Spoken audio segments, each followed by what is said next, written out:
Avante Palestrinas, bom dia, boa tarde, boa noite para você palmeirense que está nos assistindo. Como vocês sabem, mesmo só com 2 episódios ainda, né? O Avante Palestrinas tem um formato de sempre fazer um pré-jogo do jogo do Palmeiras da semana. Nesse caso, é o de Juventude Palmeiras, mas seria impossível fazer esse Avante Palestrinas sem falar de Palmeiras 4, LDU 0, essa noite mágica. Então, hoje eu trouxe 2 convidadas aqui, uma especialista em juventude e outra especialista em Palmeiras aí para conversar comigo também. Eu vou começar apresentando a do Juventude, porque como o formato do Avante Palestrinas é esse de um pré-jogo e essa semana tem Juventude e Palmeiras, vou começar apresentando ela. É a Maria Eduarda Panizzi, ela é jornalista e também repórter da TV Papo e Juventude, repórter do Juventude. Seja muito bem-vinda, Maria. Pode se apresentar. Muito obrigada, Gabi. Obrigada pelo convite. É um prazer estar conversando aqui com vocês. Bom, só para fazer, acho que um resumo rapidinho. Então, eu sou repórter do Ju já faz mais de 2 anos. Então, há 2 anos que eu acompanho todos os momentos de todas as categorias, mas, claro, com enfoque para o profissional masculino do Ju. Cheguei na reta final da Série B em 2023, então vivi todos os últimos momentos de glórias do Ju. Eu estava aqui, então, o acesso, ano passado, a permanência, chegar na final do Gauchão, chegar nas quartas de final da Copa do Brasil, que para um clube do tamanho do Ju são grandes feitos. Então, faz 2 anos que eu vivo essa loucura do futebol, fazendo parte do time, que acho que é uma visão diferente assim, de um jornalista esportivo que trabalha na mídia tradicional. Enfim, fico muito feliz pelo convite e por estar conversando aqui com vocês hoje. É o time verde e branco, aí do Rio Grande do Sul, gaúcho, igual nós aqui, os paulistas. E é o que eu sempre falo, né? Quando a gente trabalha com o que a gente ama, não parece nem trabalho. Então é muito legal você ser torcedora e também trabalhar dentro do clube, que é o seu clube do coração. E agradecer também, com certeza, ao Juventude por ter te liberado e por você estar aqui podendo conversar com a gente sobre esse jogo aí do final de semana. E agora eu vou apresentar a minha amiga também, além de ser head de marketing, ela é a minha amiga, a Duda Pigato. Também seja muito bem-vinda e também se apresente. Muito obrigada, Gabi, pelo convite. Estou muito feliz de estar aqui. Eu sou estudante de jornalismo também, então estar no meio de vocês que já estão atuando na área é um prazer imenso. A gente fica muito feliz e ficar um pouquinho mais próximo do nosso sonho, né? Eu trabalho desde os 14 anos com marketing nas redes sociais. Me tornei head de marketing esse ano, recentemente. Inclusive, estou trabalhando dentro do Morumbis, num camarote. Então, tá sendo um avanço muito rápido na carreira. E acho que esse ano, além do Palmeiras, está me dando muita felicidade, né?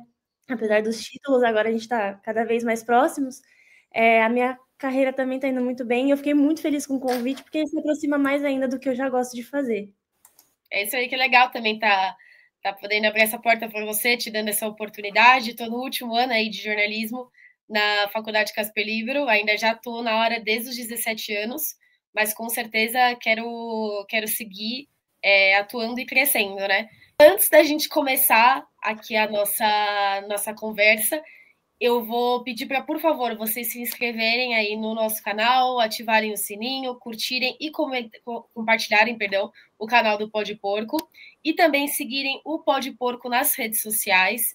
E já vou dar uma moral aí para nós, porque a nossa cobertura aí de Palmeiras 4 LDU 0 foi muito grande, então o Pode Porco não está só no YouTube, o Pode Porco está em todas as redes sociais e tem sempre uma cobertura muito grande de todos os jogos do Palmeiras, mas dessas decisões fica mais especial ainda.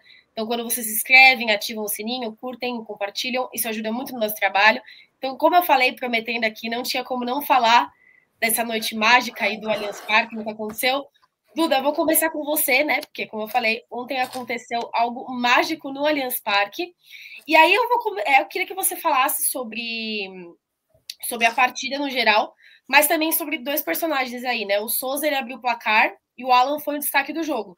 Então, eu gostaria de ouvir sua opinião sobre eles na partida, mas também sobre a partida geral do Palmeiras e sobre as oportunidades futuras que tanto o Souza quanto o Alan podem ter. Então, Gabi, óbvio que a gente está acostumado com essas viradas do Palmeiras. Acho que não acostumado, mas a gente não é mais algo irreal para o palmeirense, né? Mas a gente sempre fica com aquela pontinha de desesperança, de achar que não vai dar certo. A gente acredita que é algo muito distante, e não é mais. A gente só tem que colocar isso na nossa cabeça. Então, foi uma emoção, assim, fora do comum. No segundo gol, eu e minha avó já estava chorando juntas, porque a gente sabe que tem essa possibilidade, mas a gente nunca acredita, né? E acho que é algo que o Abel vem mostrando muito para o palmeirense, para a gente começar a acreditar um pouco mais no trabalho do nosso time e no que é o Palestra Itália, né? Desde sempre. E falando do Alan, não tem nem o que falar. Acho que ontem foi uma partida que mostrou que ele deve ficar na titularidade por enquanto. Ele tá mostrando trabalho, ele tá mostrando muita garra dentro do time. É uma pessoa que veio da base que a gente não esperava, não era uma pessoa falada como o Endrick subiu, como o próprio Estevam subiu. Então ele se mostrou muito surpreendente na partida, não só nessa, mas nas outras ele já vinha buscando o seu nome, mas essa foi o destaque dele. O Souza, como eu falei desde ontem sobre isso, ele surpreendeu muito também, mas ele é algo que a gente já via potencial. Eu não esperava algo diferente dele para um jogo desse, eu sabia que o Abel ia apostar muito nele, mas o Alan, para mim, foi o destaque da partida. As oportunidades que ele criou, principalmente naquele lance do pênalti, ele sair de cinco personagens do time adversário que estavam ali marcando ele buscar o pênalti, ele sabia que isso ia acontecer, foi algo surreal, que é o que a gente espera de um jogador como ele, né? Que apesar de muito novo, é treinado por Abel Ferreira. Então a gente precisa acreditar que a idade, enfim, a maturidade deles vem sendo muito bem construída com o Abel.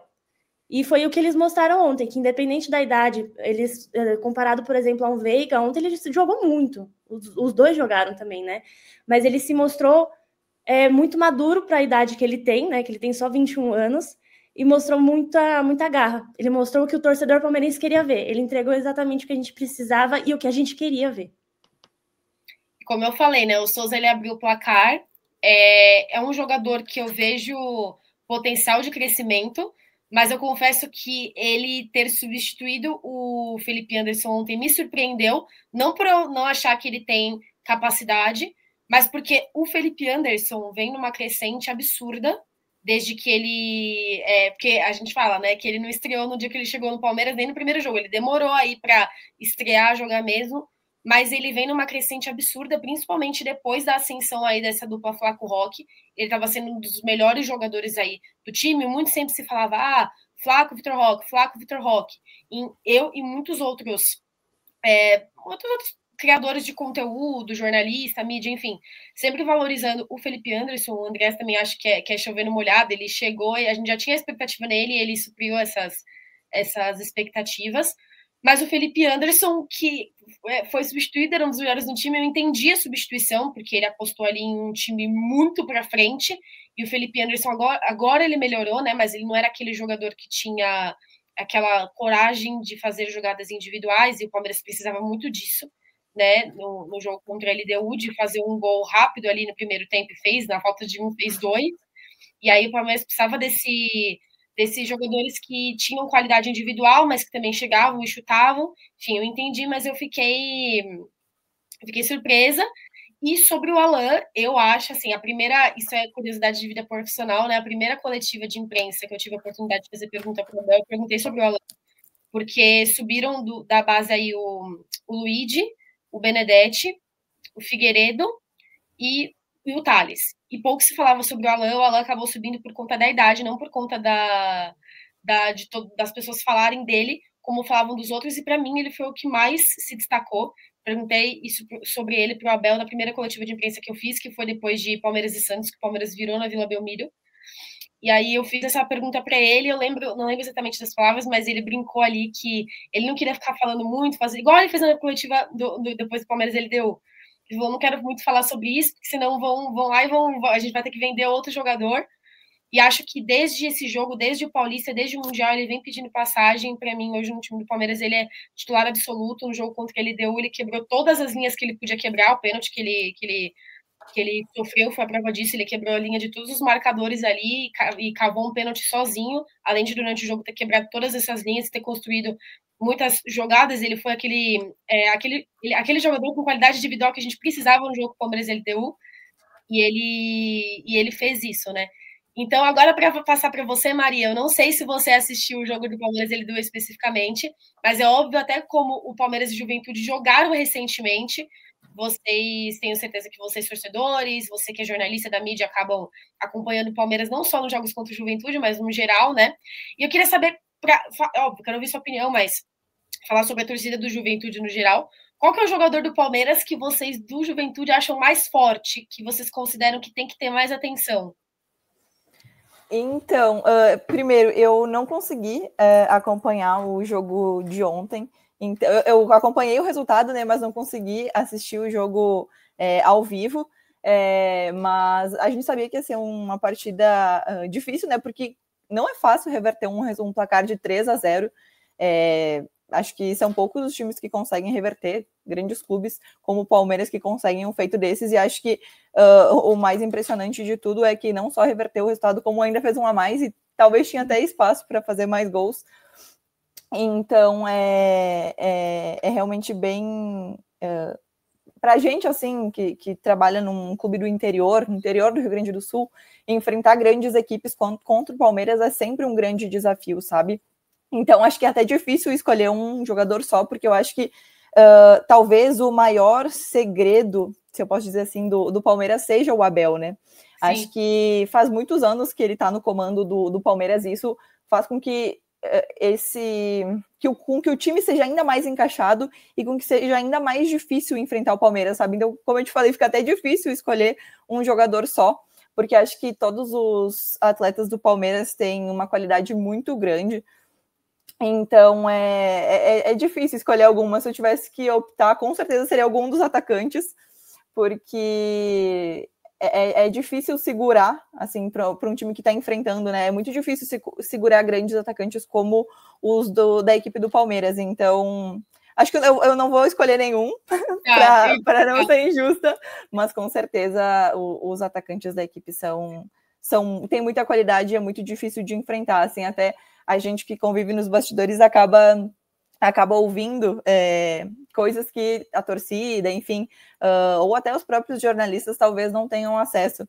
Mas tu comentou sobre o último jogo contra o Palmeiras, né, que foi no Allianz há umas 2 semanas atrás, né, mais ou menos. Acho isso vai acontecer com o Palmeiras, isso vai acontecer com o Palmeiras, com vocês e com o Santos também. Semana que vem a gente joga praticamente 2 vezes com o Santos por conta de rodada atrasada por causa do Mundial. Exatamente. Então, teve um bastidor assim que a gente escuta que o Sam, nosso zagueiro, comentou que quem foi que falou para ele? Agora eu não vou me lembrar qual foi o atleta que ele comentou, mas que ele disse assim: nossa, você tá batendo muito.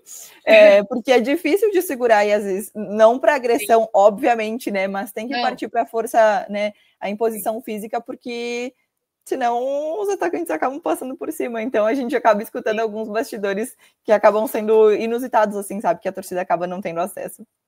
Imagino, mas o que você falou também sobre não destacar um jogador específico, mas destacar o Abel faz total sentido, inclusive, curioso ou não, o Abel completou 5 anos no Palmeiras, no dia de Palmeiras LDU, então eu também não poderia deixar de deixar meus parabéns aqui para ele, porque não foi só uma noite mágica ontem, são 5 anos mágicos que ele está comandando o Palmeiras aí, e é muito difícil sempre reverter um placar de 3-0, seja marcar 3 gols para levar para os pênaltis, seja marcar 4 gols para virar. Mas eu não diria que com o Abel no comando isso se torna fácil, mas isso se torna possível. Eu acho que essa é a palavra que resume, porque eu concordo com você, inclusive, quando eu estou no lugar de entrevistado e me perguntam sobre pontos, um jogador do Palmeiras específico, eu falo, o principal jogador do Palmeiras é o coletivo e o mental do Palmeiras, que tem a responsabilidade, óbvio, dos jogadores, mas tem uma responsabilidade do Abel, que sabe treinar não só taticamente, não só fisicamente, mas sabe treinar também mentalmente. E eu acho que isso que também sempre comparo. Eu acho que isso que diferencia o Palmeiras do Flamengo, que será a grande final da Libertadores. O elenco do Flamengo em nome pode ser melhor, mas o jogo coletivo do Palmeiras, a força mental e a união desse grupo, para mim, o Palmeiras está acima. Então, é óbvio, total respeito ao Flamengo, mais uma grande final que os dois times vão fazer. Mas eu sempre dou esse destaque para o Palmeiras, não só por eu ser palmeirense, mas é porque é o que eu realmente acho, né? Então, agora a gente já passou aí um pouquinho, depois a gente fala mais um pouquinho ainda sobre essa noite mágica. Mas eu queria passar para falar agora sobre a provável escalação do Juventude para Palmeiras e Juventude, para colocar a Maria para falar mais também, para dar a opinião dela. Maria, não entendo tanto de Juventude igual eu entendo de Palmeiras, então eu escalei essa provável escalação baseada na escalação que vocês jogaram com o Grêmio, contando com os 3 desfalques. Então, eu vou colocar aqui na tela. Aí, é óbvio, você sinta-se à vontade, você está no seu lugar de fala, então sinta-se à vontade para me corrigir, para dar opiniões, vou colocar na tela, tá? Bom, foi aí, né? Foi. Tu vai comentar ou tu quer que eu já fale? Não, pode falar, pode falar. Bom, na verdade, assim, como tu comentou, né, a gente tá com 3 desfalques importantes, né, que foram titulares no último jogo. Não sei se vocês acompanharam a partida contra o Grêmio, mas a gente tomou muitos cartões amarelos na partida, então acabou comprometendo bastante. Assim, eu não lembro exatamente o número final, mas acho que foram em torno de uns 7, 8 cartões, inclusive um vermelho, né, que o Marcos Paulo acabou tomando o segundo amarelo e foi expulso, então é um dos desfalques, que ele tinha voltado, né, ele tinha perdido um pouco de espaço com o retorno do Carpini, mas foi conquistando a confiança do treinador e nas últimas partidas ele estava sendo titular e ajudando a equipe. Mas nessa partida ele está fora e, como tu colocou aqui, Luan Freitas é um provável substituto para ele, tanto que foi quem entrou após a expulsão dele, assim, o Carpini acabou tirando o atacante para colocar o Luan Freitas, então existe a possibilidade dele ser titular no jogo mesmo, o Sam também, como está na provável escalação, no gol com certeza o Jandrei, que chegou como um pedido do Carpini e se tornou titular absoluto da meta do Ju. E assim, é um pouco complexo para mim, enquanto uma jornalista que faz parte do clube, falar sobre a escalação, né? Porque, por óbvio, eu sei a escalação, mas eu não posso estar aqui falando. Mas a gente pode levar em consideração também que, por exemplo, o Wilker Angel, que é um dos nossos zagueiros que foi titular grande parte do campeonato, que é zagueiro da seleção venezuelana, também está voltando de lesão, então também é uma opção do Carpini, que está disponível depois de mais de um mês fora. A gente pode levar em consideração que um dos maiores, se não o maior desfalque é o Jadson, que é o capitão da equipe, está fora por tomar o terceiro amarelo. Então, é um desfalque bem importante, porque o Jadson é o atleta que está há mais tempo no Ju, já são 4 anos, e além de ser muito essencial enquanto atleta, acho que como líder, assim, ele é um grande diferencial que com certeza vai fazer falta nessa partida. E o Talhari também, que é o nosso atacante, como tu bem colocou, não vai estar, porque está suspenso também. Também é um atleta que já ajudou muito o Ju, e ficando de fora abre espaço para outras possibilidades, né? Como tu colocou o Gilberto, o Giovani, o Bilu, enfim. Então, outras opções que a gente pode ter. O Giovani, a gente chama ele de Baribari, jogou contra o Grêmio, quase fez um gol na partida contra o Fluminense. Também, no Fluminense, no Rio, a gente teve uma bola na trave e uma que, se eu não me engano, o goleiro defendeu, que também foram 2 bolas do Giovani. Então, é um bom atacante, tem grandes chances de jogar. E no lugar do Jadson, né, como eu comentei com a capitão da equipe que vai estar de fora, são 3 possíveis reposições, que é o Esforza, que veio do Vasco, inclusive, o Hudson e o Giraldo. Agora, qual dos 3 que o Carpini vai acabar optando já é um mistério. E também existe a chance de mudar o esquema de jogo, né? Por estar enfrentando o Palmeiras, que é líder do campeonato, que vem de uma baita classificação na Libertadores, existe a chance também dele querer se proteger, talvez mudar o esquema tático, fazer, sei lá, um 3-5-2, 4-3-3, não sei o que ele vai... Na verdade eu sei, né? Mas enfim, não posso falar o que ele vai optar. Mas grandes chances da equipe ser essa que tu colocou, e a gente tem que levar em consideração também que no banco a gente tem um Nenê, que é um cara muito experiente, que já enfrentou o Palmeiras diversas vezes, então pode ser uma das opções do Carpini para reforçar o meio de campo, que distribui muito bem a bola, é um batedor de falta, então acho que o Nenê, ele só o nome dele por si só já é um diferencial, mas se a gente levar em consideração como ele consegue, acho que ele tem por conta da experiência, assim, ele tem uma habilidade muito grande de conseguir cadenciar o jogo, equilibrar o jogo, então se precisar cavar uma falta, ele sabe como fazer isso, se ele precisar bater uma falta... Exatamente, é o cara que já viveu muito, então eu acho que ele é uma grande possibilidade também de talvez voltar, porque com o Carpini ele conseguiu retomar vários jogos como titular, que é uma coisa que não vinha acontecendo, por exemplo, com o Tencati, que foi o treinador anterior, e até mesmo com o Fábio Matias, que foi o treinador que a gente iniciou o ano. o Nenê não estava tendo tanto espaço, e com o Carpini, por já conhecer ele de 2023, né, que o Carpini teve uma passagem muito importante aqui no Ju em 2023, foi o treinador do acesso, e chegou aqui, eu não sei se vocês acompanharam, mas ele chegou em 2023, o Ju estava na vice-lanterna do campeonato e foi vice-campeão da Série B em 2023, então ele se tornou um ídolo para a torcida do Ju e retornou com a missão de tentar manter o Ju na Série A, né? Então, acredito que o retorno dele tenha dado muita confiança para os atletas, tanto que a gente teve uma baita retomada quando o Carpini chegou, a gente venceu o Corinthians, Vasco, Ceará fora, empatamos, a gente estava perdendo de 2-0 para o Vitória, acabou conseguindo empatar lá no Barradão, que é muito difícil, e aí depois, enfim, acabou tendo uma queda. Eu acho que é normal oscilar ainda mais nessa fase do campeonato, quando a gente vai vendo que a quantidade de jogos está acabando e a gente precisa pontuar, então acho que é normal acontecerem essas oscilações, e eu acho que justamente por isso talvez o Nenê seja uma possibilidade, assim, sabe, talvez não para jogar o tempo inteiro, talvez não começar a titular, mas participar do jogo. Acho que existe chance dele tá jogando, e com certeza ele faz a diferença, tanto que com o Carpini, eu não me lembro exatamente quantos gols, mas ele fez acho que uns 3 gols, e deu várias assistências também. Então, mesmo com 44 anos e alguns meses,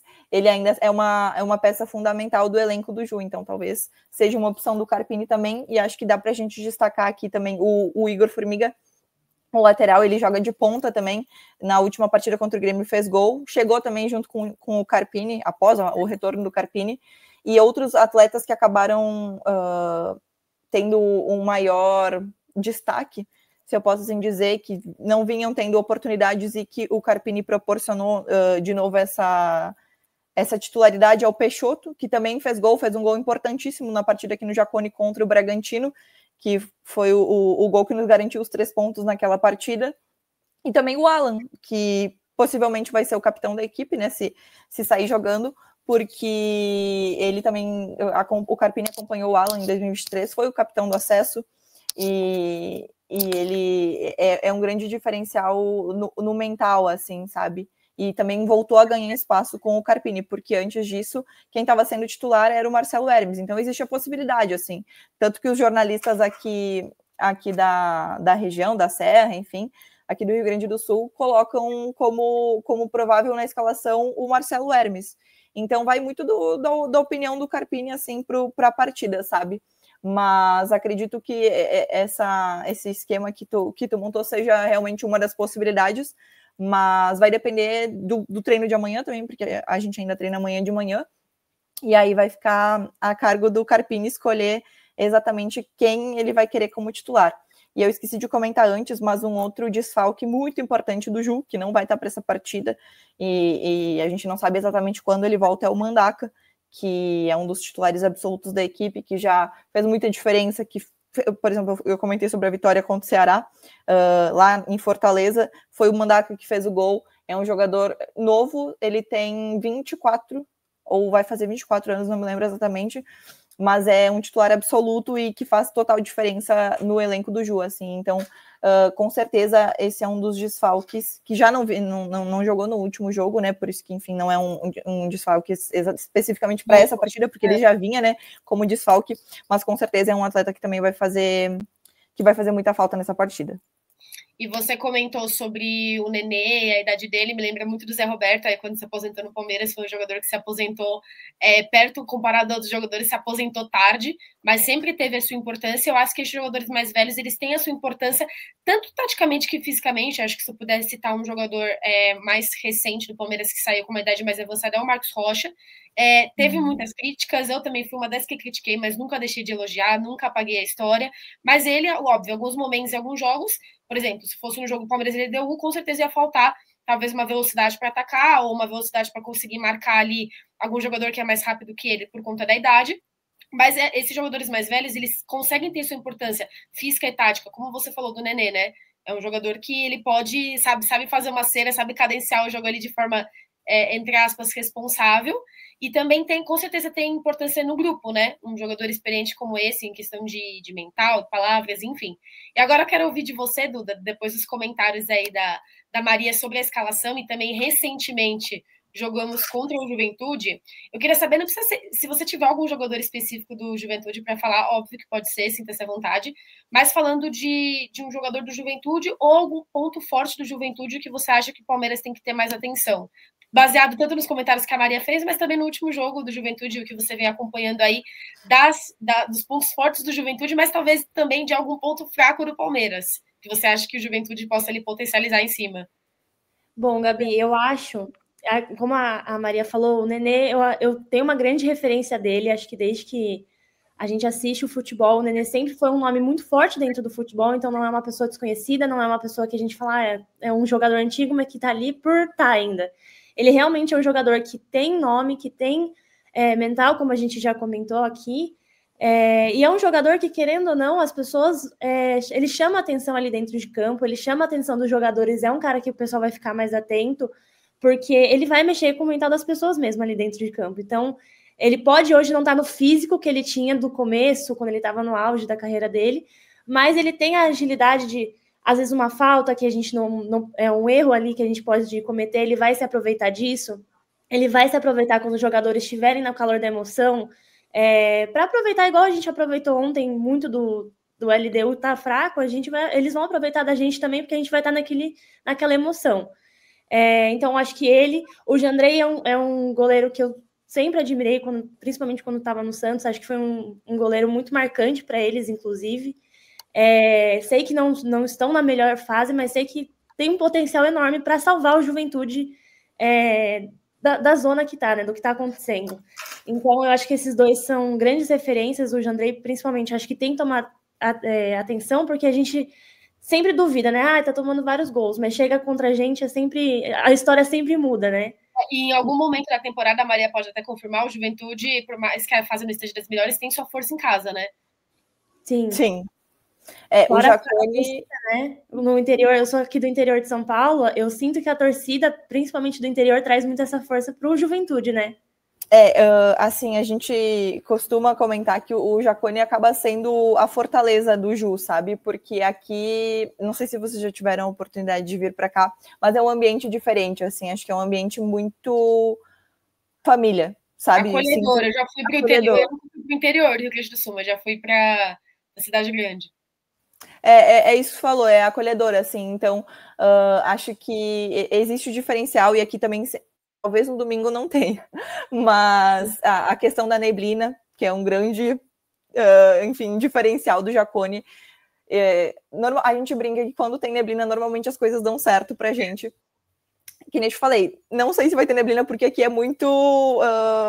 assim, a previsão do tempo não diz de fato o que vai acontecer. Às vezes. É de lua, então a neblina a gente para times que jogam níveis acima do mar, podemos considerar. É isso, a gente brinca que aqui no Rio Grande do Sul, especificamente aqui em Caxias, a gente vive as 4 estações do ano num dia só. Hoje de manhã teve sol, teve chuva, tava nublado, antes tinha aberto um pouquinho, tô dando uma olhada aqui para fora, agora tá meio nubladinho. A previsão não é de chuva forte para domingo, mas tem previsão de chuva. E aí se chove não tem neblina. Então acaba ficando meio confuso, mas realmente assim, o Jacone é um grande diferencial. E acho que outro ponto que dá para destacar do Jacone é o gramado. Inclusive o Abel já falou diversas vezes que ele considera o gramado do Jacone um dos melhores do Brasil. Então acho que isso é porque ele gosta mesmo. É verdade. Então ele já elogiou várias vezes o gramado do Jacone. Não é porque eu trabalho no Ju, não é porque eu tô aqui, mas realmente é muito diferenciado. Então, normalmente aqui as coisas são diferentes. Lógico, como vocês comentaram, né? Nos últimos tempos, o cenário não é tão positivo por aqui, infelizmente. Como eu falei, a gente teve essa retomada com o Carpini e aí essa oscilação agora. E acho que é muito do mental, sabe?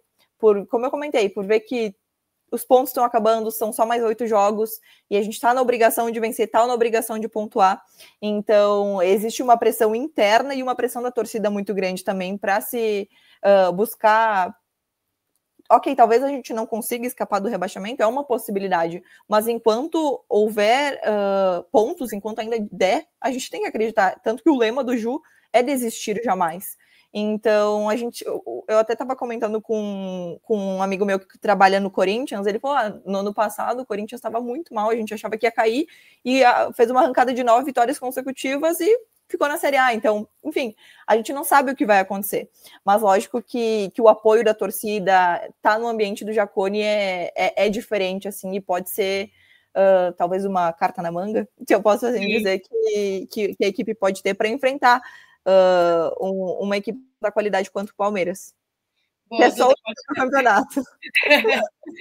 só, coisa básica. Duda, pode finalizar aí, porque a gente acabou indo para o assunto do Juventude estar jogando em casa e tal, mas aí eu quero que você pode finalizar seu comentário. Você estava falando sobre o Nenê, sobre o Jandrei, sobre os pontos fortes do Juventude.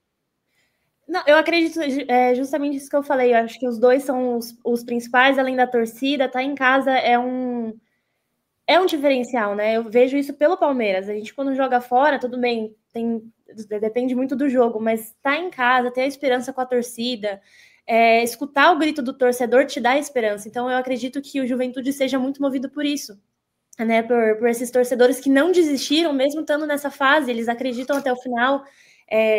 Como lema, né? Nunca desistem do clube, independente da situação que eles estão. Eles já passaram por coisas, né, piores, de voltar para a série. Então, agora ter essa esperança, eu acho que é isso que faz a diferença. Inclusive, a gente já passou por isso. Se a gente apoia o clube, independente da situação, a gente vê a reviravolta que acontece. Essa parte do Corinthians, eu nunca vou esquecer, porque ano passado a gente que é palmeirense, a gente torce para um rebaixamento, né? A gente tava torcendo absurdo, e a hora que a gente tava vendo, pra mim era certeza que ia cair. Eu já tava zoando todo mundo que eu conhecia, meus parentes, tudo próximo, corintianos. Do nada a gente viu o Corinthians lá em cima, e não era uma posição assim, tão baixa, já tava muito acima, né? Então eu acredito que a fé do torcedor mesmo, a esperança de não desistir é o que vai trazer a diferença. Enfim, e acredito que também o jogo do Flamengo agora contra o Sport, né, que vai ser o próximo, também vai influenciar muito o Palmeiras. Inclusive, a gente vai falar isso, acho que na nossa escalação. Dependendo do resultado do Flamengo contra o Sport, talvez o Juventude tenha essa vantagem de um Palmeiras misto, ou um Palmeiras reserva, que vai ajudar muito sobre isso, que inclusive é o título que eu coloquei aqui na nossa live. Enfim, já a gente vai falar sobre isso. Mas para eu responder também, né, a pergunta que eu fiz para a Duda acabou destacando alguns jogadores do Juventude, alguns pontos fortes, a Maria também, que é especialista nisso. Então, para eu dar uma diferenciada, eu acho que, por mais que o Juventude não esteja num momento bom, isso pode ser um problema para o Palmeiras, porque, como você falou, chega nesse momento, nessas rodadas finais, que o Juventude precisa pontuar, o Juventude não tem mais nada a perder, entre aspas, porque precisa pontuar. Então, é a mesma coisa o Palmeiras e LDU. O Palmeiras precisava... Não adiantava se preocupar em não tomar gol, porque o Palmeiras precisava marcar o gol. Então, é a mesma coisa do Juventude. Não adianta se preocupar em não tomar gol, sendo que tem que marcar gol, você tem que ganhar os jogos. Então, eu acho que, por mais que o Palmeiras seja o líder, eu acho que jogar contra os times de baixo da tabela tem esse problema de que eles não têm nada a perder, então vão atacar mesmo. E mesmo que joguem fechados, é um problema para o Palmeiras quebrar essas linhas. Por isso que hoje eu acho muito importante a titularidade não só do Alan, mas de qualquer jogador que tenha qualidade individual, porque jogar contra times de baixo da tabela, eles, apesar de terem que marcar os gols, eles têm essa preocupação de se fechar, então é jogar com 11 jogadores para trás. Então tem que ter aquele jogador individual que quebre as linhas, que consiga fazer uma jogada individual, uma bola parada, algo diferente, porque precisa marcar gol. E apesar do Palmeiras ser líder, o Palmeiras também precisa marcar gol, porque assim, quis do destino que Palmeiras e Flamengo se enfrentassem na final da Libertadores. Estão os dois na mesma linha, porque talvez o Flamengo tenha que poupar também. E aí o Palmeiras também tenha que poupar também. Mas talvez, se dependendo, igual a Duda falou, do resultado do Flamengo, aí o Palmeiras vai pensar em como vai ser a escalação. Então, é óbvio, se eu falo uma coisa dessa pro Abel na coletiva, acho que ele dá 3 gritos comigo, porque eu jamais poderia falar, você escala seu time baseado ou no time que você vai jogar, ou no momento de outro time, apesar de que, lendo os livros dele, dá para perceber que, inclusive, uma reclamação de muitos anos, hoje em dia, a gente consegue ler mais o time titular do Palmeiras, mas houve uma época até com o Abel que não, que era cada jogo era uma escalação, os Palmeiras reclamavam quais são os 11 do Palmeiras. E o Abel sempre teve essa característica, porque nos livros dele mesmo ele fala que ele estuda muito o outro time. Então, por exemplo, Palmeiras e LDU. Por que ele colocou 3 zagueiros e 4 atacantes? Para liberar mais, para o time ficar atacar mais. E aí, a cada jogo, ele muda. Por quê? Baseando no adversário. Se a gente falar isso para ele não gosta. Mas lendo os livros e vendo jogos, dá para perceber que é verdade que às vezes eu sempre falo desses jogadores que eu acho que estão disputando muito posição atualmente. Agora o Alan ganhou, né? Mas enfim, Maurício Veiga, Aníbal Emiliano. Aníbal Emiliano é o principal. Talvez no jogo que o Palmeiras precisa ser mais ofensivo, o Emiliano seja uma opção melhor, porque é mais ofensivo. O Aníbal é aquele volante que é mais retruncado, assim. Então, o Palmeiras é dessa forma, e já a gente falava sobre a escalação, porque, como a Duda falou também, que pode ser que seja baseado no Flamengo, mas enfim, o Palmeiras deve, para ver se o Palmeiras vai entrar com titular, se vai entrar com reserva, se vai entrar com misto. Mas se eu vou falar um ponto forte do Juventude, óbvio, que eu não estou falando que o Juventude não tem jogadores fortes, nem um ponto forte no time, mas como vocês já falaram isso, que se diferenciar, é realmente o fato do Juventude estar num momento ruim, estar debaixo da tabela e precisa ganhar. Talvez isso incomode o Palmeiras, né? Então, agora, para finalizar aí sobre a provável escalação do Juventude, para passar para mim, para a Duda e até para a Maria, para falar sobre essa provável escalação do Palmeiras, que eu acho que nem o Abel sabe ainda. Maria, você citou, né? Eu já tinha anotado sobre o Marcos Paulo, o Jadson e o Gabriel, mas você citou o Mandaca também. Então, eu queria saber de você qual que você acha que vai fazer mais falta, não necessariamente por um fazer mais falta que o outro, porque um é melhor que o outro, mas talvez um jogador que seria muito importante para jogar contra o Palmeiras por conta de como o Abel faz o Palmeiras jogar. Uhum. Eu acho que, assim, nesse momento, e levando em consideração, analisando as nossas últimas partidas, por já estar sem Mandaca, não que os outros não sejam importantes, longe disso. Como eu falei, o Jadson é uma peça também fundamental do elenco, por ser um líder e tudo mais, mas eu acho que o Mandaca, principalmente nesse ano de 2025, ele foi essencial em muitos momentos, e ele é um jogador muito forte, de raça, assim, sabe? Então eu acho que desses 4 desfalques, talvez o Mandaca seja o que mais faça falta, por ser um volante, por conseguir contribuir, por exemplo, assim, num jogo contra uma grande equipe contra o Palmeiras. O essencial seria, primeiramente, não tomar gols, né? Então eu acho que o setor defensivo é um dos mais importantes numa partida como essa. Lógico que a gente precisa do ataque para fazer gol, mas acho que primeiro de tudo é não tomar. E o Carpini sempre bateu muito nessa tecla, assim, de não tomar gols, diminuir a quantidade de gols que a gente estava tomando, porque provavelmente vocês sabem que a defesa do Ju é a mais vazada do campeonato. A gente levou muitas goleadas no primeiro turno. Então, isso acabou fazendo com que o Carpini percebesse que, ok, beleza, a gente precisa fazer gol, mas acima de tudo a gente precisa parar de tomar gols. Então eu acho que justamente por o Mandaca ser um volante, enfim, como eu falei, de força física e tudo mais, eu acho que desses desfalques talvez ele seja o que mais vai fazer falta e que a gente sentiu muita falta nessas últimas partidas. No jogo contra o Grêmio, a gente acabou... a gente ficou até os... eu não me lembro, 40 minutos, eu acho, do primeiro tempo, talvez. Aí teve um pênalti pro Grêmio, daí eles abriram o placar, e depois a gente acabou tomando mais 2 gols no segundo tempo.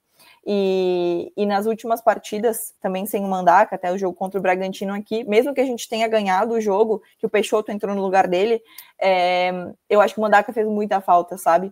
Então, dessas opções aqui, se eu Maria, né, particularmente falando, acho que nesse momento o Mandaca é o que mais vai fazer falta.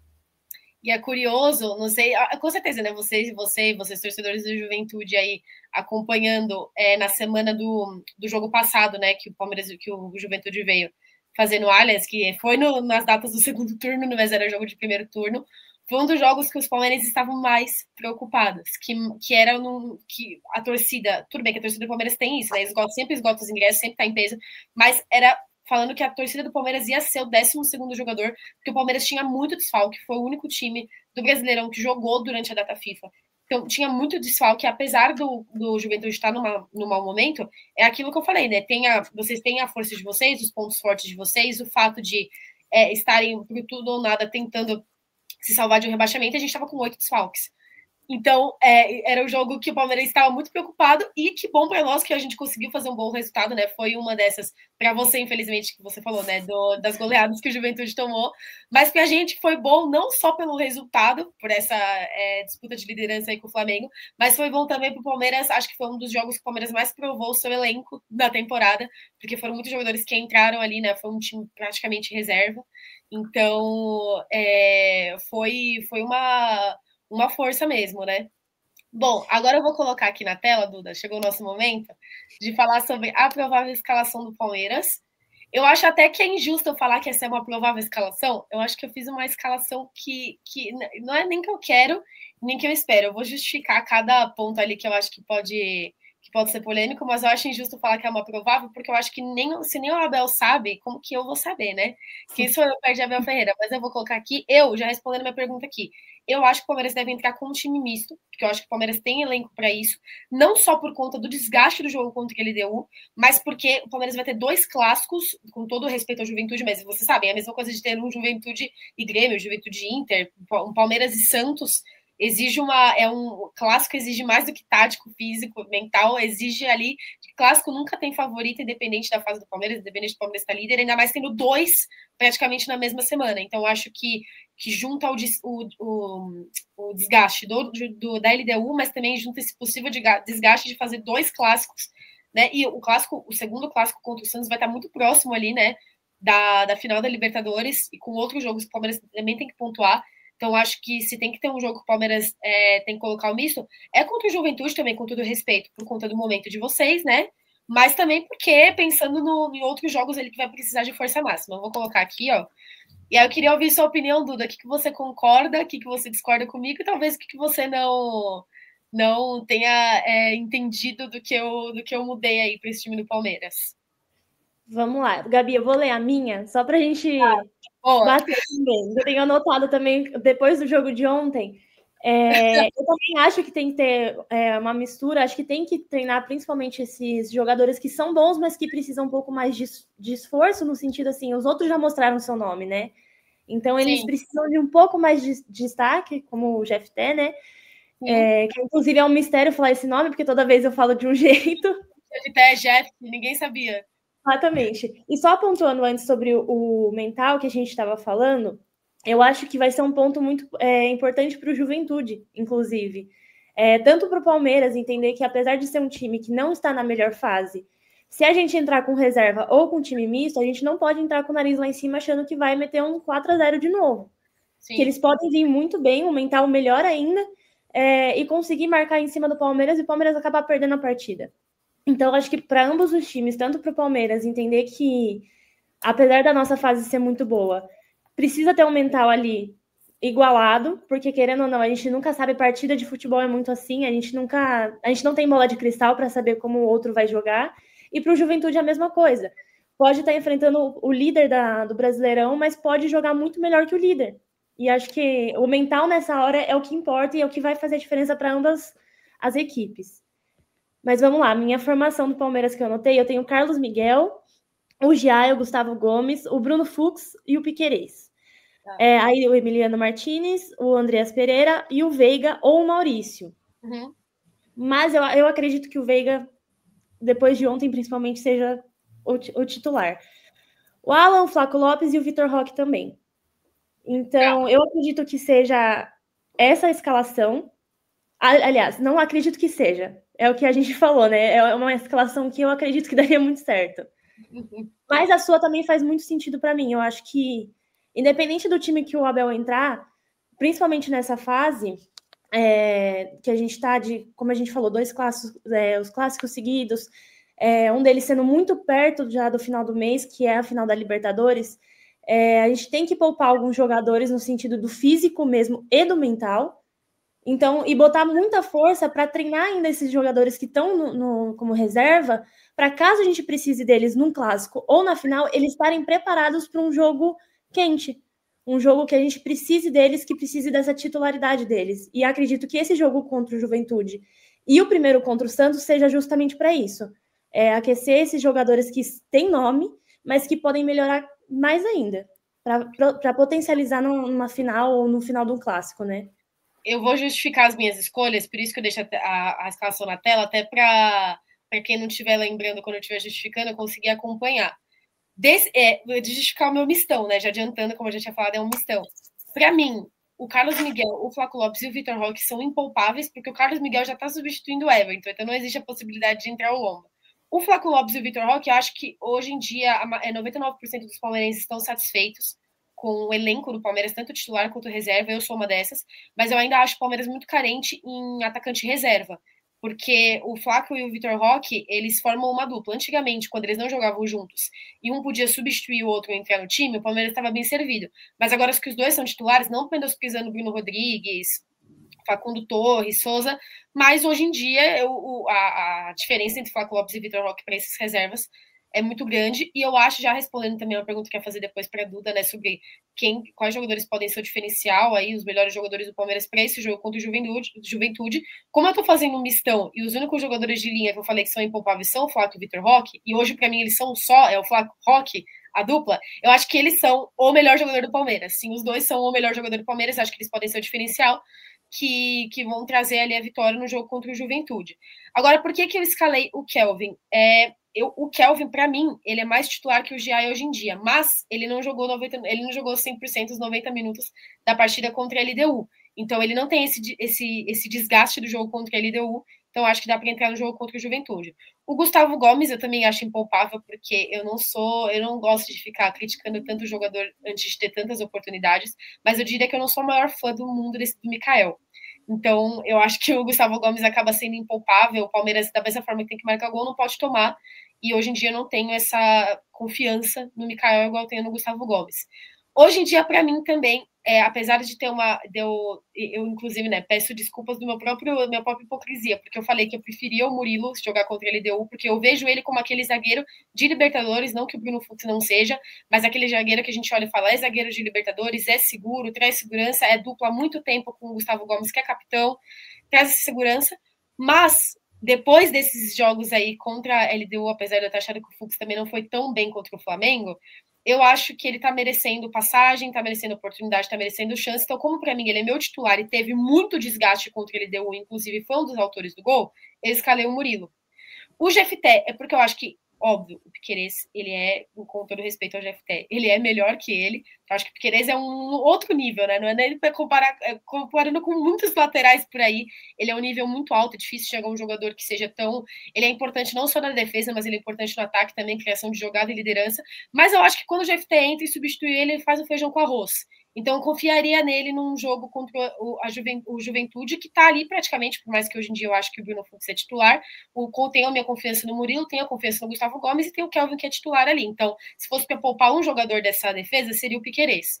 E aí, entrando aqui no meio, o Alan, para mim, titular absoluto. Não estou falando isso só por conta da atuação dele contra a LDU. Para mim, ele pede passagem, como eu falei, desde o Paulista, desde do Mundial, aí, que um menino que não era nem para subir do Sub-20, mal jogava no Sub-20, e que entrou no Mundial e jogou igual gente grande, acho que pede passagem. Como ele é meu titular, e aí depois dele a segunda opção seria o Emiliano, vou colocar o Emiliano. O Andrés, para mim, também hoje em dia se torna impalpável. Eu não vejo um jogador que consiga fazer a função tática ali importante, fazer pro time essa função tática igual ele faz, até porque estamos com o Lucas Evangelista lesionado. Então, acho que poupar ele seria poupar dois jogadores muito importantes, né? E ali entre Veiga e Maurício, apesar de, assim, o Veiga, para mim, eu brinco, né? Isso é só uma brincadeira, porque eu falo, nenhum jogador é maior que o clube. Mas o Veiga, ele para mim é aquele jogador que pode ficar eternamente no Palmeiras. Eu espero as fases dele de oscilação, não tem problema. Ele é muito ídolo, ele cheira a decisão, ele é muito decisivo. Mas hoje em dia, apesar do jogo dele com a LDU, eu acho que, num geral, o Maurício teve uma temporada melhor. Então, eu acho que o Maurício segue sendo titular do time do Palmeiras, né? O Veiga é uma ótima, maravilhosa opção para entrar em jogos como esse que o Palmeiras está nisso e até entrar no segundo tempo. E aí o Felipe Anderson, que para mim é titular absoluto do Palmeiras, mas como ele não fez o jogo completo contra a LDU, ele não tem esse desgaste, é o mesmo caso ali do Kelvin, então coloquei ele como titular. Então agora eu já justifiquei todas as minhas escolhas aí do time do Palmeiras e quero ouvir da Duda, só para finalizar essa provável escalação do Palmeiras, como eu falei, para mim é o Flaco Roque, a dupla Flaco Roque que pode fazer a diferença contra o Juventude. Quero saber, na sua opinião, qual jogador do Palmeiras que pode fazer essa diferença, pensando que o Palmeiras entre com um mistão. Então, nesse jogo, eu acredito que os meninos, né, o Emiliano vai fazer uma partida muito boa, se ele realmente entrar como titular, ou até no segundo tempo mesmo, eu acho que ele vai querer mostrar, porque como eles não tiveram esse destaque no momento que o Palmeiras teve como ontem, eles vão buscar um destaque no nome, até para o Abel ou para a torcida, nesses jogos que eles vão conseguir mostrar o talento deles de uma forma um pouco mais fácil, entre aspas, diferente de, por exemplo, uma semifinal de Libertadores. Mas eu acredito que o Veiga também entre como destaque, ele tá nessa emoção do jogo, ele tá nessa emoção da torcida voltar a acreditar nele. Se ele ainda voltar como titular, depois de muito tempo, né, que a torcida tava querendo ali um pouco mais para trás, né, um pouco mais como reserva, vai trazer essa esperança para ele de volta. Então eu acho que tanto ele quanto o Emiliano talvez sejam o destaque da partida. Mas eu aposto mais no Emiliano, principalmente pelo Veiga ter jogado muito. Ele é um jogador que, querendo ou não, ele cansa muito também, então ele vai estar... Ele pode vir naquela preguiça mesmo que ele vem em alguns jogos pós-vitórias. Então eu apostaria mais no Emiliano. E também, né, nas substituições, Gabi, os meninos da base que subiram junto com o Alan, acho que para o segundo tempo, caso o Palmeiras já consiga no primeiro tempo garantir uma vitória, ou pelo menos sair na frente, eu acredito que eles também vão se destacar muito. Eles vão querer mostrar o nome deles, justamente por essa comparação que a gente anda fazendo com o Alan, né? Eu acho que eles vão querer mostrar o nome deles para não falar, não é só ele que está se destacando, a gente também está aqui, apesar de não ser num jogo tão grande como uma semifinal, mas a gente está aqui mostrando que a gente serve para o Palmeiras também. É isso, agora para passar para a Maria. Maria, a gente já falou muitas vezes aqui, nós falamos, né, que o Juventude não está no melhor momento, mas eu queria que você falasse mais profundamente, falar sobre fatos, mas também, se você quiser dar sua opinião, óbvio, de como que está esse atual momento do Juventude, como você vê esse atual momento, qual que é a sua perspectiva para um futuro, pensando no que está acontecendo agora. Não só especificamente no jogo contra o Palmeiras, mas é óbvio, se você quiser citar, também pode, porque é sobre um pré-jogo, mas também no Juventude no geral, para a gente entender um pouco desse atual momento. Então, como eu comentei, assim, a nossa fase, ela é bem delicada, e eu acho que principalmente porque, é o que eu falei, os jogos estão acabando, tem pouco ponto em jogo, e desses poucos pontos que tem, a gente precisa de muitos para conseguir se manter na Série A. E então, é que assim, talvez seja difícil talvez até de entender para quem não vive a realidade de um clube do interior, sabe? E eu digo isso porque antes de trabalhar no Ju, eu não fazia ideia de como que era. Tipo assim, a realidade de um clube do interior, sabe? E agora que eu trabalho aqui, eu enxergo todos os campeonatos, enfim, acho que o futebol como um todo, de uma forma muito diferente. Porque o Ju tem a menor folha salarial da Série A. E é muito difícil de competir com elencos milionários como o do Palmeiras, por exemplo. Às vezes a gente, comentando entre eu e os meus amigos, enfim, a gente até brinca, tipo, cara, chega a ser injusto, sabe? Porque como é que uma folha salarial de 3 milhões compete com uma de 20, sabe? Sim. É óbvio que vai existir uma disparidade gigantesca e, tipo assim, eu não tô aqui me vitimizando e justificando, porque eu acho que não é nesse sentido, sabe? Mas é muito diferente. E eu acho que existe muito uma realidade que talvez seja pouco comentada, principalmente no Brasileirão, mas que existe um olhar diferente quando se enfrenta clubes do interior. Não digo só da gente, como o próprio Mirassol, que acho que é o grande destaque do Campeonato Brasileiro, que eles estão fazendo história. E por isso que eu digo, não explica, mas não justifica, Mirassol sabe? Tem uma Boca Juniors na Libertadores do ano que vem. É tipo jogo de FIFA. Exatamente. Tipo, quem poderia imaginar, talvez no ano passado, quando o Mirassol subiu, grande parte dos torcedores do futebol brasileiro já davam o Mirassol como o primeiro rebaixado do campeonato. E grandes chances de ir para a Libertadores, que é como eu falei, um feito gigantesco. E eu acho muito incrível que se tenha um clube como o Mirassol dando um exemplo desses dentro da Série A do Campeonato Brasileiro, porque de um modo geral, ninguém espera que isso vá acontecer. Então, como eu disse, ter uma folha salarial pequena explica, mas não justifica, sabe? Porque acho que o Mirassol, por mais que tenha uma folha um pouquinho maior do que a nossa, eu não sei exatamente quanto, ainda assim eles estão conseguindo fazer um campeonato com pouquíssimos erros, com pouquíssimas derrotas. E acho que o que a gente comenta também, eles fazem o básico, sabe? Acho que eles jogam o simples que dá certo. E assim, se eu tiver que comentar, né, eu estava falando sobre a nossa realidade, o que eu ia falar é que existe um olhar diferente quando se enfrenta um clube no interior. E no nosso caso, assim, nas últimas partidas e tudo mais, talvez no Campeonato Brasileiro de 2025 como um todo, a gente tenha não agido mas, tipo assim, tido desempenhos que condizem com o que as pessoas esperavam, sabe? Tipo, eu espero que o meu time vai jogar contra o Juventude e vai ser uma goleada. Que grandes clubes já esperam isso. Por exemplo, quando a gente enfrentou o Flamengo no primeiro turno, que do ano foi a nossa maior goleada, que a gente tomou 6 lá no Maracanã. Lógico que a gente não vai para lá esperando tomar uma goleada. Nenhum clube quer perder, nenhum atleta entra em campo esperando perder ou esperando tomar uma goleada. E a torcida, talvez, não só a torcida do Ju, como a torcida de todas as equipes, talvez acredite que eles entraram sem vontade, eles não queriam ganhar, coisas nesse sentido. Não, até porque, desculpa até te interromper, mas foi o que eu falei, times que estão embaixo da tabela normalmente jogam fechados. Para você fazer gol de time que joga muito fechado, com certeza o ponto mais forte contra nós, né? Contra os times de parte de cima da tabela. Fala, pô, é sempre os mesmos comentários de mídias analisando, falando, é um time que vai jogar fechado, vai ser difícil quebrar a linha. Pode finalizar.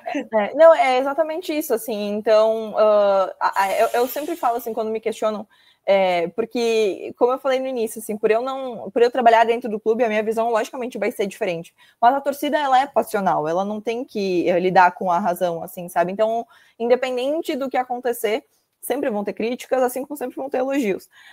No nosso caso, recentemente, por óbvio, tem tido muito mais críticas do que elogios, mas eu acho que é uma visão diferente, assim, sabe? Eu que convivo nos bastidores, que estou nos treinos todos os dias, que acompanho eles, a gente sabe que em nenhum momento eles entram... sei lá, fazendo corpo mole ou algo nesse sentido, são coisas que acontecem, que estão alheias à nossa realidade. E é óbvio que o nosso elenco vai ser inferior à grande parte dos times do futebol brasileiro, do Campeonato Brasileiro da Série A. É óbvio que isso vai acontecer. E eu estava dizendo que uma coisa que acontece de diferente do clube do interior, e aqui eu não quero... me vitimizar ou qualquer coisa nesse sentido, porque eu acho que, como eu falei, explica, mas não justifica. Mas a gente enfrenta muito mais do que o outro time, sabe? A gente luta contra todo um sistema, e eu não tô falando só no Brasileirão, no Gauchão é assim também, quando a gente enfrenta a dupla Grenal, por exemplo, na Copa do Brasil, enfim, a gente sempre luta com mais do que só 11 jogadores, sabe? E então acho que um dos pontos que foi muito destacado no ano passado, por exemplo, e nesse ano também, mas eu acho que ano passado que eu posso destacar é a questão da arbitragem, porque nas últimas rodadas do Campeonato Brasileiro, o Ju era o único time que não tinha recebido nenhum pênalti a favor e em compensação era o que mais tinha pênaltis contra, sabe? Isso eu preciso pontuar que não é uma exclusividade, óbvio, eu entendi, você falou que não está vitimizando, que não justifica, de clubes do interior, porque agora eu nem gosto de falar desse assunto, porque eu não tenho propriedade para falar, porque eu não entendo muito parte financeira e política de clube, eu só me permito passar nervoso com o futebol ali, já passo muito nervoso, se eu for pensar em outros setores, mas está tendo muito esse problema aí da questão de direito de transmissão do Flamengo e do Palmeiras, são times que têm a folha salarial alta, independente de, né, não estou falando isso porque é rival, mas independente, o Corinthians está devendo, mas é um time ali que está sempre nesses confrontos diretos aí com os times, né, como Palmeiras, Flamengo, enfim. E tá tendo esse problema porque o Flamengo também, como a Leila falou, e eu acho isso mesmo, acham que o mundo, o futebol, o campeonato gira em torno deles. Então eles têm que ganhar mais, porque, nossa, se não fosse o Flamengo, como que ia ser a audiência da TV? Sendo que a gente sabe que não funciona assim, né? Então eu acho que essa questão, tanto de folha salarial, questão de dinheiro, acontece também dos clubes que tem a parte alta da parte alta da tabela entre eles, e essa questão de arbitragem, eu acho que nesse campeonato, assim, apesar de, eu acho que o ponto também não estou vitimizando, mas o Palmeiras teve alguns lances que, óbvio, como todo o campeonato, foi em prol da gente, por exemplo, que esse ano foi a polêmica lá no São Paulo, que foi um pênalti que era para São Paulo, para mim foi pênalti, mas acaba que as pessoas naquele jogo contra o São Paulo especificamente ignoraram que o Palmeiras fez 3 gols em 10 minutos. Isso não teve nada a ver com a arbitragem. Mas se tivesse dado um pênalti ali do São Paulo, o mental do São Paulo não estaria tão abalado. Tá, mas você vai justificar toda a sua derrota no mental do time. O jogador, ele tá ali, é igual o jogo Palmeiras e LDU. É árbitro que ele truncou o jogo inteiro. Ele deu poucos minutos de acréscimo. Tudo que aceitou cera do goleiro da LDU. Os outros jogadores da LDU caíam, era minutos em campo, os jogadores do Palmeiras não se abalavam, porque com certeza o Abel falou sobre isso, não adianta você se abalar, você é jogador profissional, você ganha milhões por mês, você sabe que você não pode se abalar. Então essa a questão da arbitragem, mais o do Palmeiras, eu acho que o time mais falado em questão de arbitragem, tanto por a favor contra esse campeonato está sendo o Palmeiras, principalmente depois do Palmeiras e Flamengo, mas o que os torcedores palmeirenses sentem, eu tô falando por mim, mas eu sinto isso em muitos torcedores do Palmeiras também, é a questão de estão falando muito, qualquer erro a favor do Palmeiras é muito falado por conta de um único erro com o São Paulo e porque todos os clubes decidiram ficar, a mídia, clube, ficar pesando.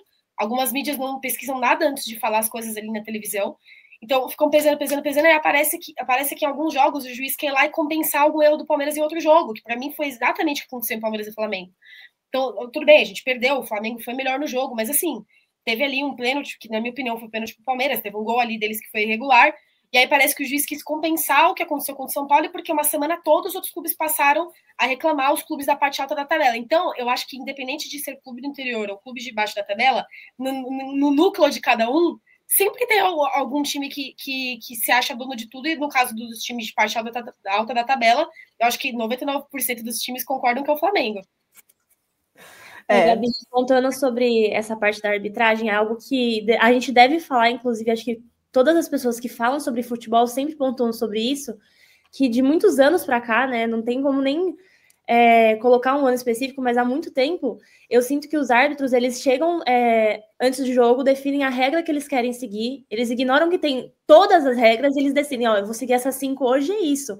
Então, isso vem acontecendo com muitos times, né? Como eu falei, dentro do São Paulo, a gente vê muito torcedor reclamando de lances que realmente são graves de não serem marcados, como quando eu tô dentro do Palmeiras, quando eu tô nos jogos como torcedor, eu também reclamo demais da arbitragem. E pontuando, a arbitragem de ontem do jogo, pela primeira vez não foi uma arbitragem que me estressou tanto quanto as outras. Sim. Foi uma arbitragem que eu consegui entender alguns pontos, não concordo com todos, mas não foi uma arbitragem que eu achei que foi injusta. Acho que pendeu para os dois lados. Foi muito justa e é algo que a gente quer ver nos outros também. Por exemplo, no Palmeiras e Juventude, a gente sabe que o favorito é o Palmeiras. Então, eles já vão com aquela cabeça que qualquer coisinha que o Palmeiras fizer tá certo. E às vezes não é assim. Às vezes é um lance que o Juventude vai fazer que tá realmente correto e eles não vão dar por ignorar. Isso é um erro de arbitragem no geral. Mas isso acontece, eu sinto também que acontece muito mais com os times menores, por desfavorecimento mesmo, deles não ligarem, às vezes nem pararem para analisar o lance de fato, por darem mais trela mesmo para esses clubes grandes. E não às vezes porque é comprado, às vezes realmente não é. É um árbitro que está mais focado realmente no time grande ali no campo, em vez de focar no outro e falar, não, também tem que ajudar esse, porque... Não ajudar, né? Mas entender o lado desse, porque estão os dois ali em campo, né? Eu acho que, só interrompendo, eu acho que é porque o que acontece assim, tipo, cara, se errarem pro Ju, o Ju vai reclamar, tá, beleza, depois do jogo e acabou. Agora, se errar para um Palmeiras, se errar para um Flamengo da vida, vai ter muita repercussão. E essa que acho que é a questão principal, assim, que acontece da arbitragem, sabe? Os clubes menores talvez não tenham tanta força na mídia, de questionamento e tudo mais. Então eu acho que, tipo assim, errou ali, passou um paninho e tá tudo certo, sabe?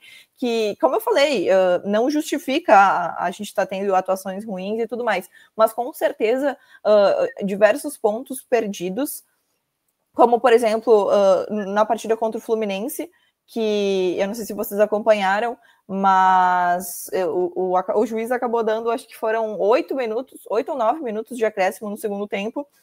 O Jandrei estava com a bola na mão para cobrar, enfim, para lançar a bola, e acabou passando.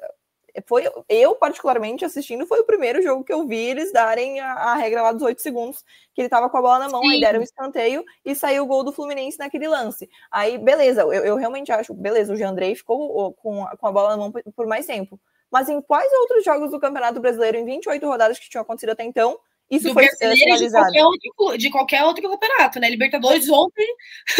Exatamente. E também teve uma questão que no início do lance do escanteio, eu não me lembro, acho que foi o Thiago Silva derrubou, ou enfim, fez uma falta, se eu não me engano, foi no Abner.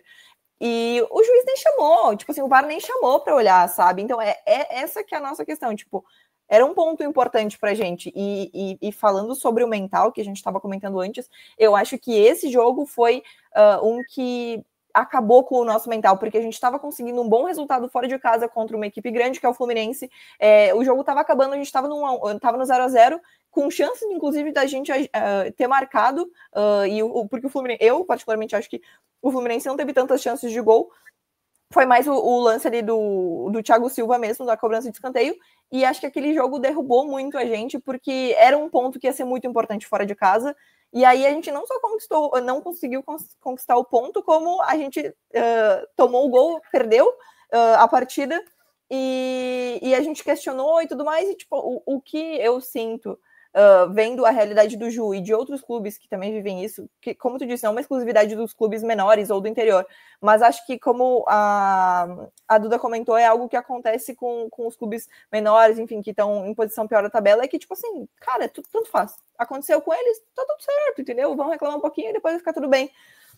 E não é assim, não deveria ser assim, nem com os clubes pequenos, nem com os clubes grandes, nem com os clubes do interior, nem com os das capitais dos estados do Brasil, porque deveria ser justo para todo mundo, a mesma regra aplicada para todo mundo, e eu acho que é esse que é o ponto, sabe? Eles tratam diferente. É um peso diferente quando é uma torcida grande como a do Flamengo, como a do Palmeiras, como a do Corinthians. E, enfim, é bem complicado, sabe? Por isso que a gente fala que a gente enfrenta, a gente luta contra tudo e contra todos, então é sempre muito difícil para um clube do interior jogar uma Série A, não que para os outros clubes não sejam, mas jogar uma Série A do Campeonato Brasileiro, porque a gente tem uma folha pequena, os jogadores, por óbvio, não têm tanta qualidade. Outra coisa que é muito pouco comentada é a logística dos clubes que não são do eixo, né? Porque a logística, por exemplo, a gente vai jogar contra o Sport, né, na semana que vem. A logística que a gente tem que fazer para sair aqui da Serra Gaúcha, no Rio Grande do Sul, para ir até Pernambuco, é muito tempo de viagem, é desgaste. A gente, por exemplo, quase nunca viaja de voo fretado, que é uma exclusividade não, mas é uma regalia que os clubes grandes sempre têm. A gente não, a gente pega voo comercial. Tem até um avião por conta da Leila, né? Então é diferente. Exatamente, a gente tem que... Enfim, por exemplo, quando a gente foi jogar contra o Ceará, na volta a gente ficou 3 horas esperando escala em São Paulo para voltar para Caxias. Então, eu não tô, de novo, não estou querendo me fazer de vítima, sabe? Mas são questões do futebol brasileiro. Para o Brasil ser um Brasil muito extenso, não se fala muito sobre isso. E querendo ou não, os clubes que ficam no eixo, Rio, São Paulo, talvez até Minas, tem uma... não digo uma vantagem, mas um problema a menos, sabe, na hora de jogar contra outro clube. Não tem que atravessar o país inteiro. Normalmente os jogos são ali na meiuca do país, né? A gente tem que estar toda hora lidando com essa logística e tudo mais. Mas, enfim, então é complicado, mas eu acho que é o que eu comentei antes, assim, da nossa realidade. Voltando para a tua pergunta, né? Depois de falar sobre vários assuntos, eu acho que um ponto que a gente tem que levar em consideração, que é o que vocês comentaram também, assim, cara, é tudo ou nada, sabe? A gente tem que tentar, porque, tipo assim, se a gente só aceitar, beleza, estamos na zona de rebaixamento, não tem mais o que fazer, de fato, nada vai ser feito e a gente só vai aceitar o destino. Agora, se ainda tem a possibilidade de lutar, por que não? Como a gente trouxe antes o exemplo do Corinthians no ano passado, tudo bem, o Corinthians é um clube que tem muito mais estrutura e tudo mais, mas ainda assim, tipo, o futebol não é uma matemática exata, as coisas não acontecem de uma forma simples.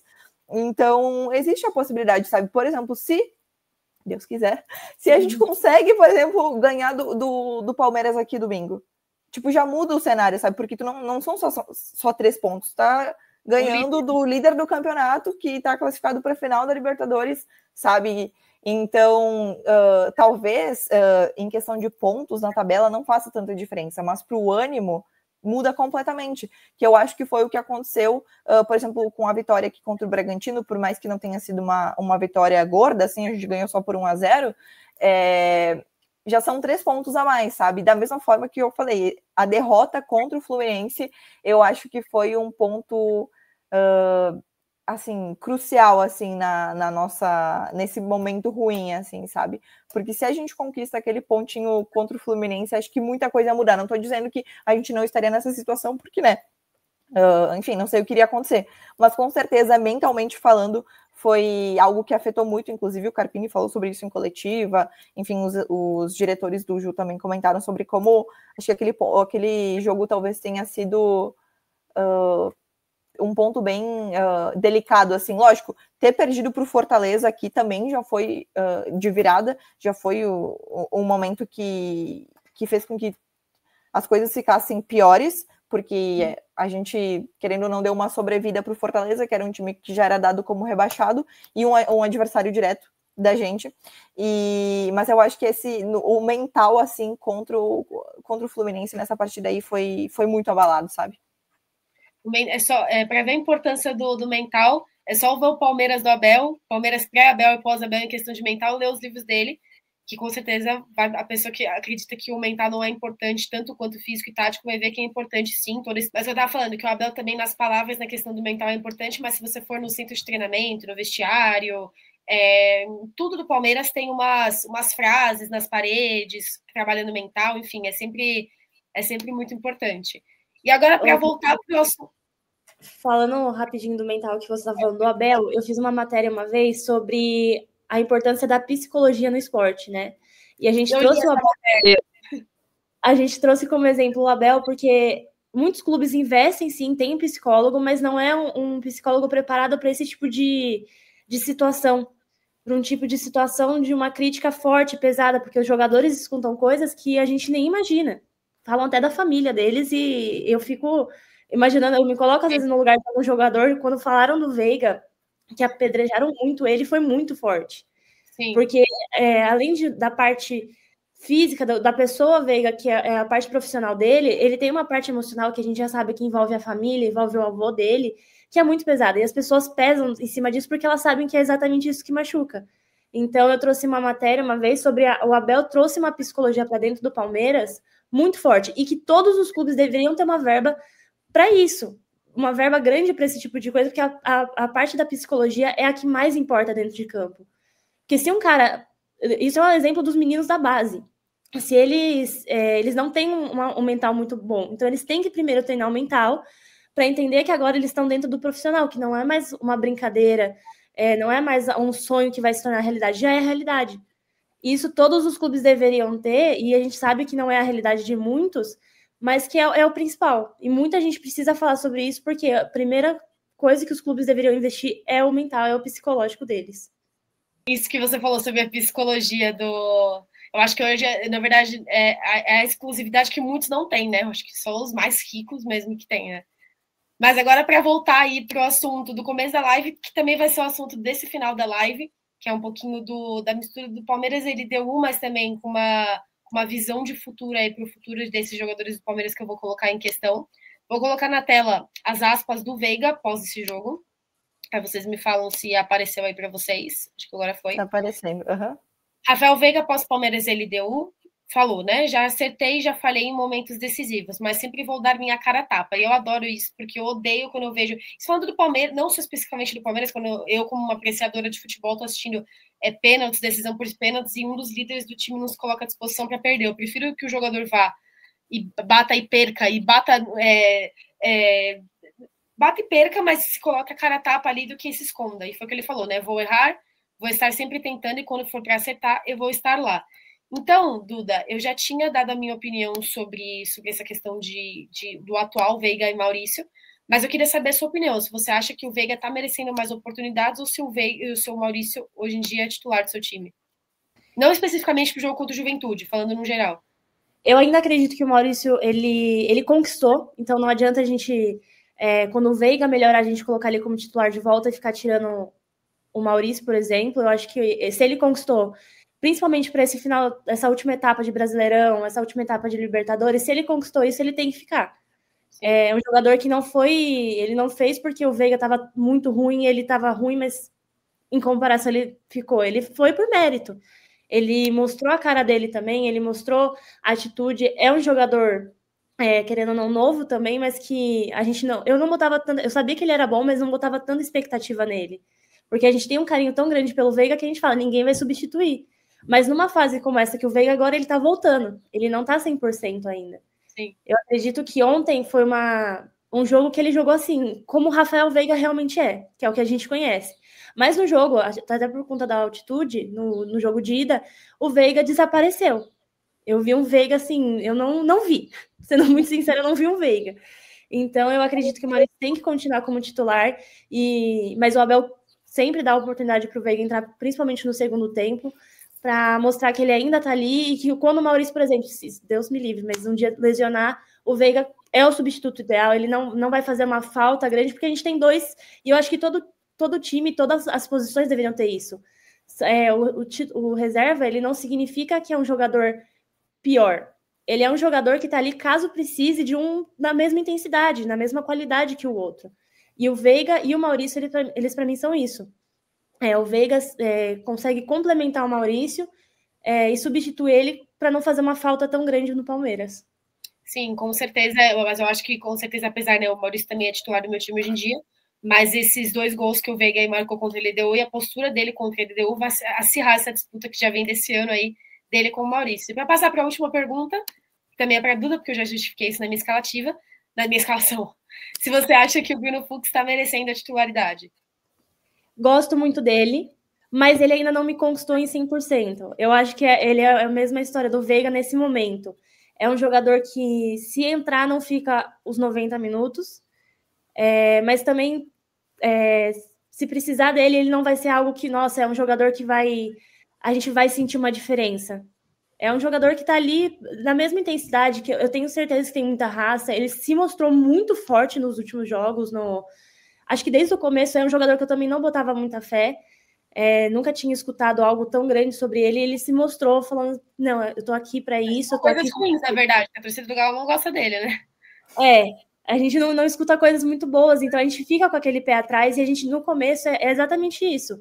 Quando um jogador ele não vem muito falado, ou ele não vem bem falado, a gente fica com o pé atrás. Sobre a titularidade, ou sobre ele conquistar um espaço. Hoje ele está mostrando que ele sim merece, mas talvez ainda precise mostrar um pouco mais, talvez numa final ele possa se destacar mais, ou num jogo, num clássico, por exemplo. É isso, ele também foi um dos autores dos gols aí contra a LDU e vem recebendo oportunidades, né? Torço para todos, tanto para ele, tanto para o Maurício, para o Veiga, enfim. Meninas, queria agradecer vocês por terem aceitado o convite, por essa conversa que, apesar de sermos, né, eu e a Duda não, mas você, Maria, ser de um clube rival, acho que foi sem clubismo, foi respeitosa. Então, espero que seja um bom jogo, óbvio, espero que a vitória venha para o lado verde aqui de São Paulo. Mas muito obrigada, agradeço de novo também ao Juventude aí pela liberação e suas considerações finais. Novamente, né, eu que agradeço pelo convite. Foi muito legal conversar com vocês, enquanto vocês estavam comentando sobre o Palmeiras. Enfim, eu tava pensando, cara, que massa ver mulheres falando sobre futebol, enfim, sobre jornalismo, sobre futebol, que até poucos anos atrás esse era um espaço extremamente masculino. Então, fico muito feliz de ver que esse é um podcast feito por uma mulher, para outras mulheres, enfim, para uma torcida inteira, mas saber que aos pouquinhos a gente também está conquistando nosso espaço, seja no jornalismo, no futebol ou na vida como um todo. Então, fico super feliz pelo convite, por ter participado, foi muito legal. E espero que domingo o lado verde de Caxias saia vencedor, que a gente está precisando mais do que vocês. mas que seja um bom jogo e, enfim, para todo mundo, que acho que acima de tudo, como tu falou, que não exista, enfim, questões extracampo e tudo mais, que realmente reine o futebol de uma forma geral e não, enfim, questões polêmicas de arbitragem ou, enfim, que façam com que o espetáculo de fato seja interrompido, sabe, por questões externas ao jogo. Então, que seja um bom jogo pra gente. E, enfim, que a gente também possa se reencontrar em outras oportunidades para falar sobre outras partidas. Sim. Se Deus quiser, a gente na Série A do ano que vem de novo. Mas, enfim, muito, muito obrigada mesmo pelo convite. Foi um prazer conversar com vocês. Adorei as palavras, porque realmente essa é uma das propostas do programa, que é incluir as mulheres e colocá-las para falar, porque assim como eu, tenho muitas amigas, muitos colegas que eu sei que tem esse talento, né? E espero que vocês não precisam conquistar esses pontos aí com o Palmeiras, mas espero que vocês conquistem muitos pontos mesmo, que uma das vagas do rebaixamento pode ficar aí pro Santos, se for preciso. Amém! Dudinha, suas considerações finais também. Gabi, também te agradecer pela oportunidade. Eu conheço o trabalho da Gabi antes mesmo dela chegar aqui no Pod, né? Sim. E eu tenho uma admiração enorme por você e agora pela Maria também. E eu realmente desejo que o Juventude melhore, que realmente não com a gente, né, nesse jogo, mas que dê essa vaga para o Santos, porque a gente também não... Quanto mais rival na Série B, melhor para a gente. Mas a gente sabe que além do clube, né, além dos 11 jogadores em campo, existem muitas pessoas por trás.